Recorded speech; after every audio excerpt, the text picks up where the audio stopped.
Well, right now, as we speak, more than 7 million people in the central and eastern U.S. are under a tornado risk. The threat extends from parts of Mississippi all the way through the Ohio Valley, and it comes on the heels of severe weather that devastated parts of Kentucky and Tennessee this weekend, leaving at least 28 dead. At least 19 people died in the Kentucky storms alone, most of them in a single county, and now more severe weather is on its way. Kentucky's Governor Andy Beshear joins us now.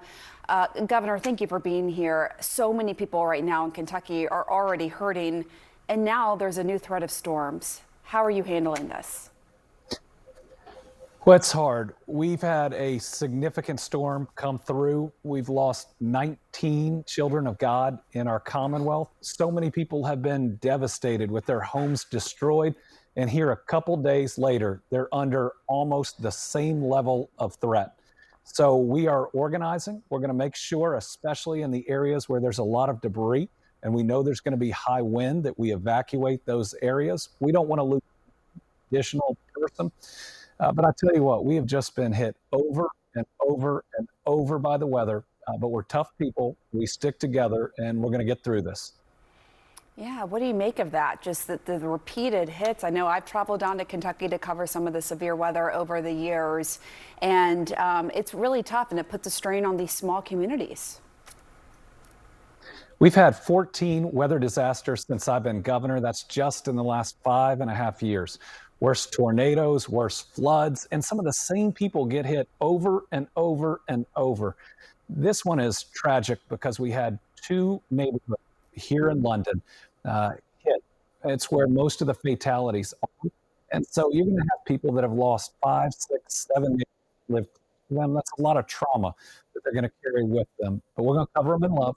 We're going to submit our application to the federal government for FEMA assistance today.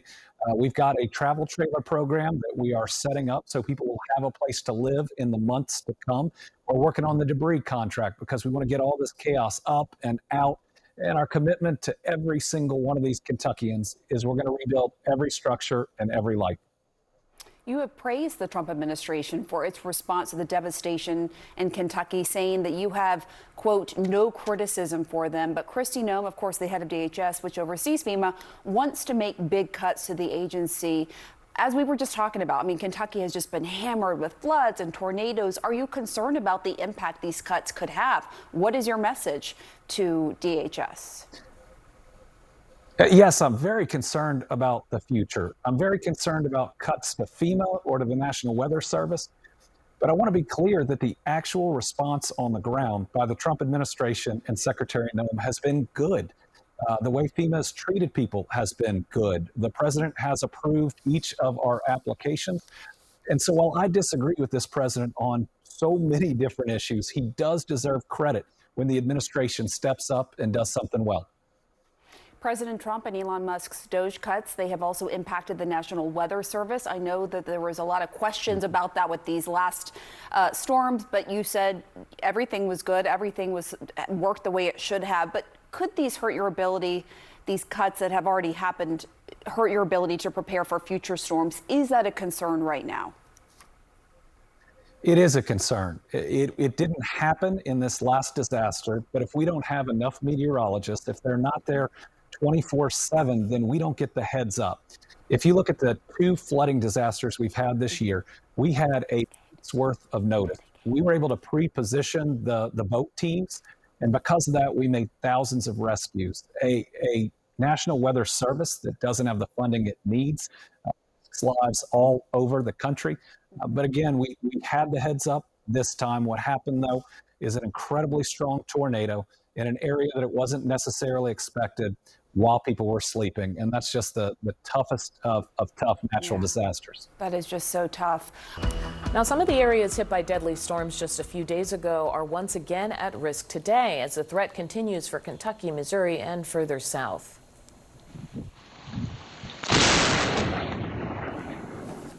All right, that was the moment lightning struck a police car in Oklahoma on Monday.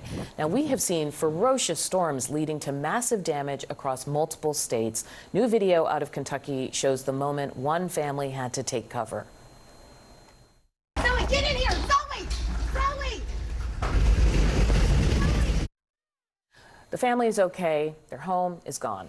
Tornadoes in Kentucky ended up killing at least 19 people over the weekend. Some hit in the middle of the night. And if it feels like you are hearing a lot more about deadly storms striking after dark, that's because you are. A recent study found that the death rate from nocturnal tornadoes is going up. They are nearly twice as likely to be deadly when compared to those that hit during the day. And since the start of Trump's second term, the National Weather Service workforce has seen major cuts, at least 8 forecast offices needing to reduce overnight shifts. Stephen Strader from Villanova University has actually studied the effects of overnight storms. He joins us now. Welcome to CNN this morning, Stephen. Hi, thank you for having me. One of the reasons of why I wanted to talk about this is because there were something like 54 tornado-related deaths last year. And here we are, we're barely in May, and we have far surpassed that number. What do you think is making storms more deadly this year? You know, tornadoes are rare phenomena. They can occur at just about any time of the year, but this is the time of the year and then spring and specifically May where the number of tornadoes tends to rise because of the atmospheric conditions. And unfortunately, when we have these larger outbreaks that take place in the evening and then move into the overnight is where we sort of set the stage for these high fatality disasters and unfortunate impacts on many of the people in Kentucky and others. It seems wild to think about, given that there's, weather radios, cell phones, we have so much more technology. What is it about those overnight tornadoes where we have actually been seeing an increase in fatalities? Yeah, it's really simple that most of us are asleep in these overnight hours and we're caught off guard. And one of the things that we do when we get a tornado warning is we seek secondary confirmation. Essentially, we look for clues that tell us this is real, this is happening. And unfortunately, in the overnight hours when you're asleep, you don't have that time to react and get to your shelter or get to a location where you can be safer. And when you have violent tornadoes and significant tornadoes that are occurring, the odds of survival is lower when you don't have a chance to take shelter. So, yeah, we're catching people off guard, even though there's tools like NOAA weather radios that help people wake up when there's a warning. It's still hit or miss if the radio's not working or turned on, or maybe you just don't have one. And unfortunately, we see people being killed because of that very thing. I want to point out something you just said about secondary confirmation, right? We might wake up and say, oh, how can I figure out if this is real or not? And at the same time, you have like a state like Kentucky, National Weather Service offices are so short-staffed that they no longer run a 24/7 operation. I know that thanks to the DOGE cuts, there have been a few hundred people let go from the National Weather Service. How does that make a difference in the forecasting and warning systems?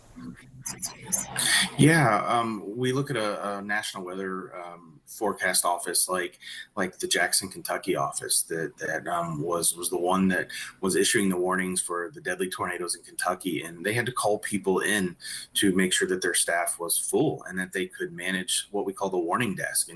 And it's a chaotic scene that goes on in these high impact events where there's multiple storms that have to be watched constantly to make sure and understand how they evolve and to get the warnings out in a timely manner. And they did a really, really fantastic job with that.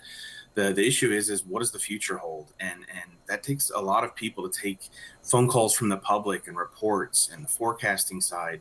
It takes a team. And when you remove people from that team, you're putting unfortunate citizens at risk and people that are in the path of these storms. So it's dire that they have full staff so they can do their job correctly and serve the public as all of them are as servants of trying to protect lives and property. I should mention that the National Weather Service, there was some former leaders who wrote an open letter to the government saying that our worst nightmare is that weather forecast offices will be so understaffed that there will be needless loss of life. Are we already seeing that? I don't think we're seeing that yet, but we're starting to see the effects of fewer balloon launches that feed into our weather models that help us predict these events. And we've seen some impacts about events that we just don't have a good handle on as we would have if we would have launched the balloons proper. And then as the weather forecast office starts cutting forecasters, I think we're going to start seeing the impacts of less accurate forecasts, less timely, and then ultimately trickle down into greater impact. So it's really hard to see how a singular event is affected by these cuts, but it's going to be the whole season. And then as we move out of severe weather season and into hurricane season, it gets even more testing with a lot of our Gulf Coast and Atlantic Coast offices. So it's a challenge.